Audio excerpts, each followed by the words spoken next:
రెండేళ్ల కూటమి పాలనపై మంత్రి నిమ్మల రామానాయుడు స్పందించారు. వైసీపీ హయాంలో నీటిపారుదల వ్యవస్థ ధ్వంసమైందని ఆరోపించారు. రాష్ట్ర అభివృద్ధికి నీటిపారుదల రంగమే వెన్నెముక అని చెప్పారన్నారు. ప్రజలు ఉంటేనే ప్రగతి సాధ్యమని, పల్లె నుంచి పట్టణాలు, మహానగరాల వరకు నీటి లభ్యత అభివృద్ధికి మూలాధారమన్నారు. ఇరిగేషన్ రంగంలో వేగంగా ప్రాజెక్ట్స్ వేగంగా పూర్తి చేయడమే ప్రభుత్వ లక్ష్యమని తెలిపారు.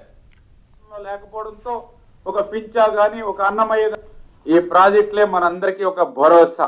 అటువంటి ప్రాజెక్టులు, అటువంటి డ్యాములు ఆ రోజు మీరు చూశారు. 2019-2024 సంవత్సరంలో మీరందరూ కూడా చూశారు. ఎక్కడ కూడా మరామతులు మాట్లాడించి కనీసం గ్రీజు పెట్టి మెయింటెనెన్స్ చేసినటువంటి స్థితి కూడా 5 సంవత్సరాల పాలనలో లేకపోవడంతో ఒక పించా గాని, ఒక అన్నమయ్య గాని, ఒక పులిచింతలు గాని, ఒక గుండ్లగమ్మ గాని, ఒక తుంగభద్ర గేట్లు గాని ఏ రకంగా కొట్టుకుపోయాయో గత పాలనలో మీరందరూ చూశారు. ఊర్లు ఏ రకంగా కనుమరుగైపోయాయో మీరు చూశారు. 40 మంది సైతం ప్రాణాలు సైతం ఏ రకంగా అన్నమయ్యలో పోగొట్టుకున్నారో మనందరం కూడా చూసాం.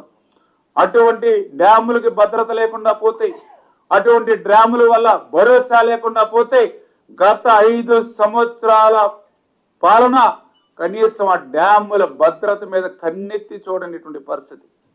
అందుకే మనం వచ్చిన తర్వాత 2024లో తుంగభద్ర 19వ గేటు కొట్టుకుపోతే అప్పటికప్పుడు చంద్రబాబు నాయుడు గారు యుద్ధ ప్రాతిపదికన కన్నం నాయుడు గారిని సైతం పంపించి వాటర్ ఫ్లో ఉండగా చరిత్రలో మొదటిసారిగా అక్కడ గేట్ని బిగించి 80 టీఎంసీల నీటిని కాపాడుకోగలిగాం.